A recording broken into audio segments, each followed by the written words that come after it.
So now that the monkey is off our back in terms of that first win, we need to get some more points on the board and start to close that gap. So it's a trip to Wolves next. Alfie, Wolves still in search of that first win. I thought that might come yesterday. Difficult place to go, but this is where we kind of step up now. Yeah, I think traditionally I've read fans saying that it's a bad place to go as well. It's not a very nice away day. I think as a media person sort of driving there's nowhere to park.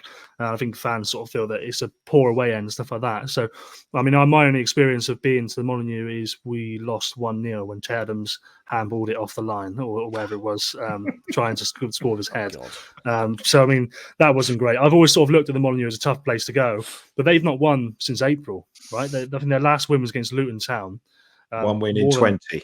Yeah, more than 9 months ago. And I remember when they sacked Gary O'Neill at Bournemouth, I remember thinking, oh, that's harsh. But Gary O'Neill did a good job at the start of Wolves' tenure, but obviously it's going a bit haywire now. They're one of only 2 teams to have not won this season. They drew off Palace on the weekend, but they've got goals in them. They do score goals. I think they'll definitely be a threat, and it's a tough place to go. So I would probably be satisfied leaving with a point, even though they're bottom. I feel like you obviously can't take that mentality into the game. But yeah, they're going to be as desperate as Southampton are. And I think Gary O'Neill is probably at that point now where he's under a bit of pressure. We did say, I think, didn't we, 4 points from the 2 games. Steve, you must have had some good days out at Molineux. Did we not win 6-1 there once? And we had 5 shots on target. 6-0. We had 5 shots on target. Yeah, one was because Gary Breen scored an own goal, and Wolves missed a penalty as well. That was such a weird day that Wolves were actually given a standing ovation off. I mean, it's fair to assume that the Wolves crowd has turned something significantly since, because I mean, there's no way that if we win 1-0, let alone 6-0, that Wolves team is getting applauded off. The atmosphere there, I mean, mate of mine who's a Wolves fan basically just says the place is toxic at the moment. And I mean, the end of that was actually Wolves' first point at home this season yesterday against Palace. So yeah, they're struggling. I think I saw a stat that I think since the start of March, Burnley have still got more points than Wolves, and Burnley obviously haven't been in the league since the end of May.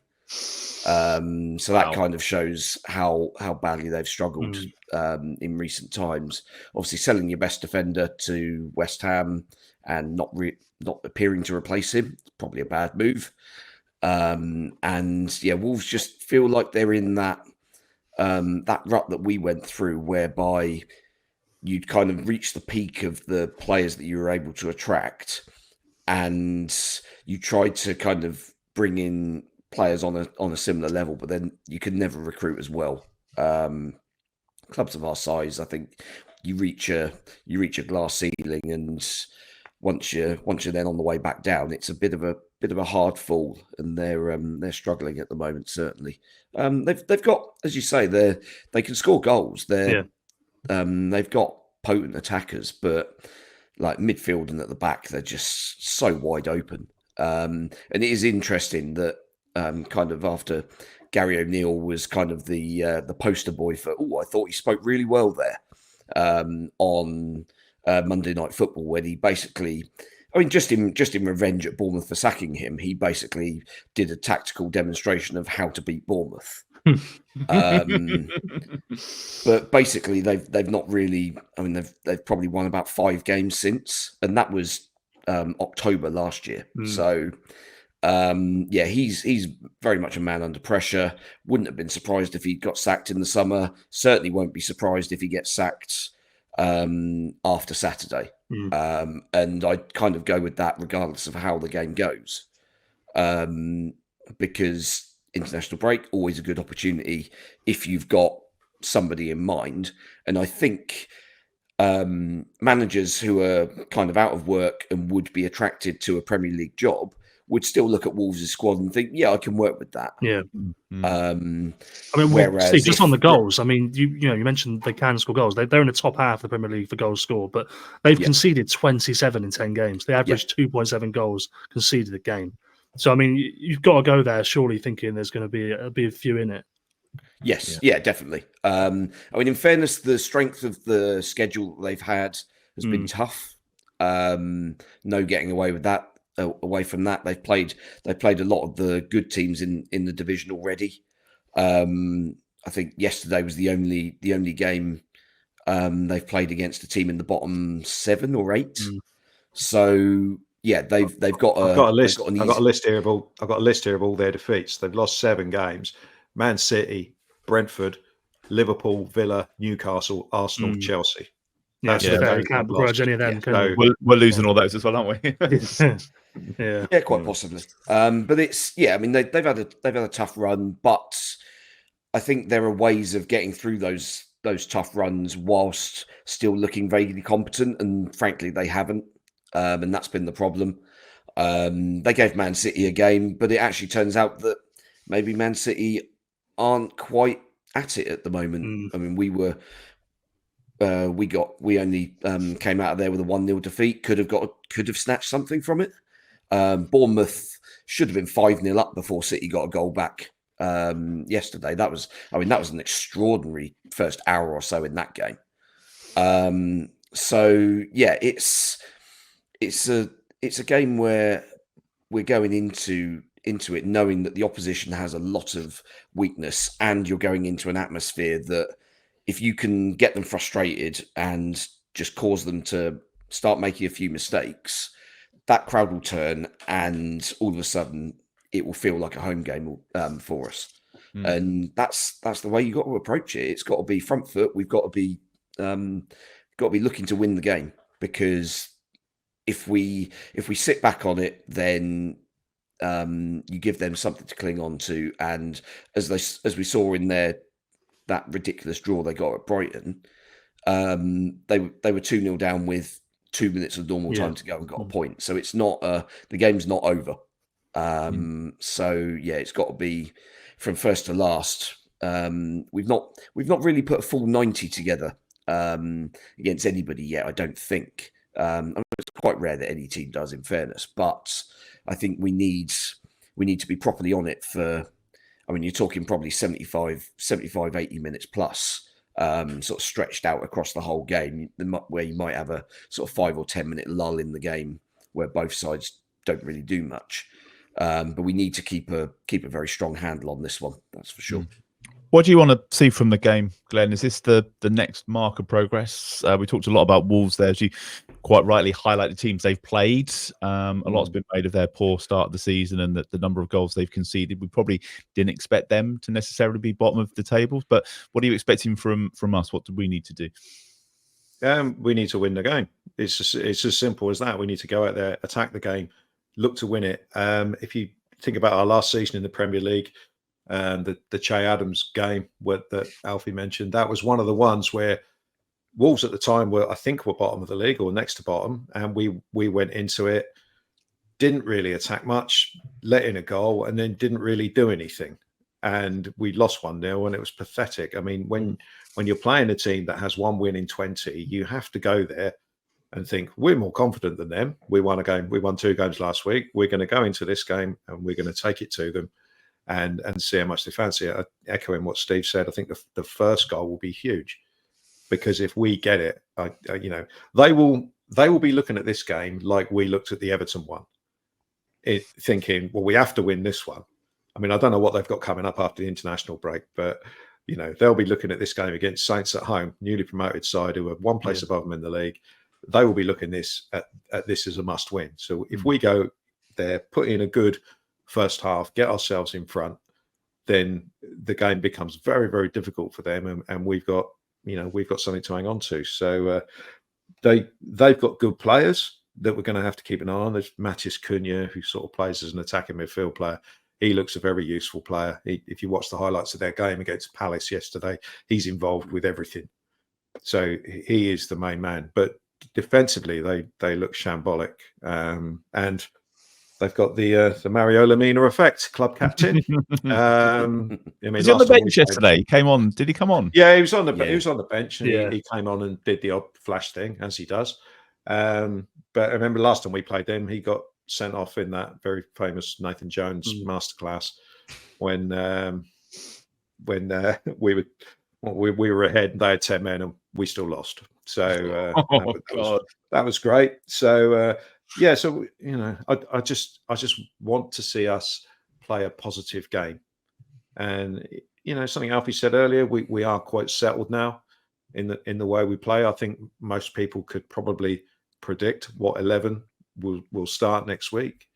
I imagine it will just be Joe Aribo instead of Adam Lallana. Other than you may see Dibbling come in, or you may see him used from the bench again. But I think it's fairly predictable what we will do, and we've got to. I've spoken about this before. Once you get the first win, you've got to use that as a springboard to go and get another one, and this is a good chance. But I mean, Wolves. I've always been slightly suspect of their model, their agent-driven recruitment model. So I always felt like it was always going to come crashing down at some point, but I didn't necessarily see it happening this season. And there is talk of Gary O'Neill getting sacked. If you look at sort of like Wolves articles or whatever, there is talk about this being the last chance saloon for him. So it'll be interesting to see if the players are still fully behind him, or whether they think, hey, if we phone it in this game, then we get rid of him. Yeah. And get a new manager in, probably from Portugal, like all their players. So, I mean, the other thing you get from Wolves all the time is lots of gamesmanship, lots of diving about. So you have to rise above that and hope the referee's on it.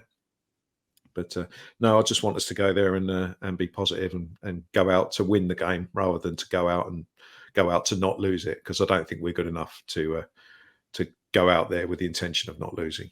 Yeah. And this, Alfie, might be one of your easier first 11s to predict then.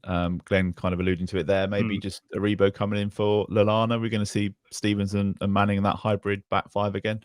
Yeah, that's what I'll predict. I think Glenn's absolutely spot on. And you could make the case for starting Adam on the left as he finished the game and bringing Tyler back in. But I think that Russell will look at the impact that Tyler made and go, I want a bit of that for this game as well, and opt for that, and maybe opt for that slightly more stable, cautious approach to start.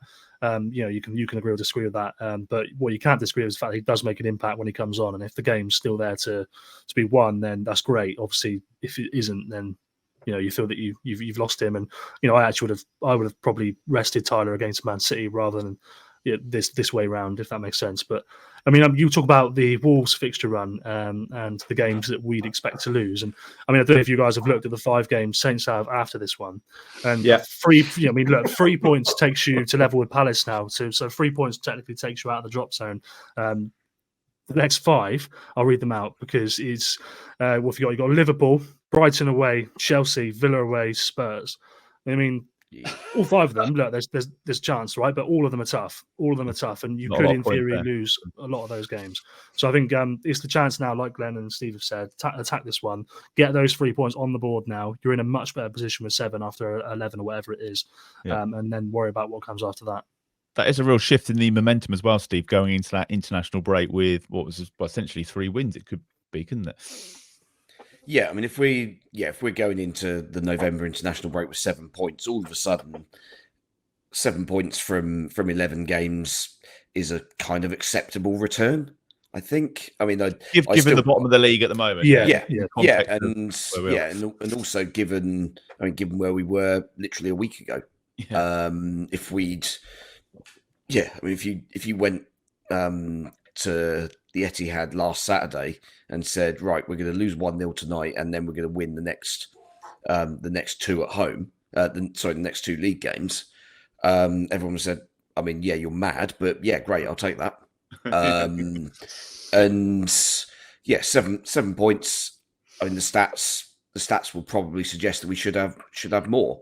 And if we do win Saturday, then we probably should be in double figures already. But we are where we are, and you've got to play the games that are in front of you. Those ones are going to be tough, but then those teams are also going to be fighting on multiple fronts. So we're not necessarily always going to be playing against their strongest side. And I think we've kind of had a lot more coherence on kind of a system and a method of defending against the better sides.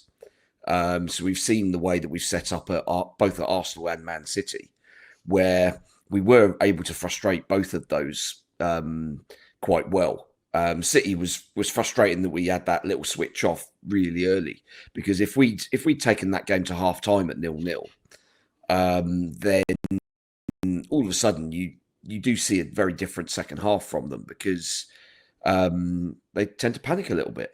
And Arsenal kind of did the same, and unfortunately we presented them with a quick fire equaliser, having got ourselves in front. And but you can see that there is kind of a blueprint to playing against these better sides, and we don't have that much of a sort of overinflated ego that we're not willing to muck in and do that sort of hard yards of defensive work. We were kind of fine, I thought, for the most part in those two games in particular. So yeah, playing against the likes of Liverpool, Villa, Spurs. I mean, Villa seem to be going through one of those sort of little weird patches at the moment. So, a lot of big games in a row, isn't it? It's taxing. Yeah, so and they're a relatively small squad. They're playing Champions League, where, let's be honest, their main focus is going to be there because it's new and interesting for them.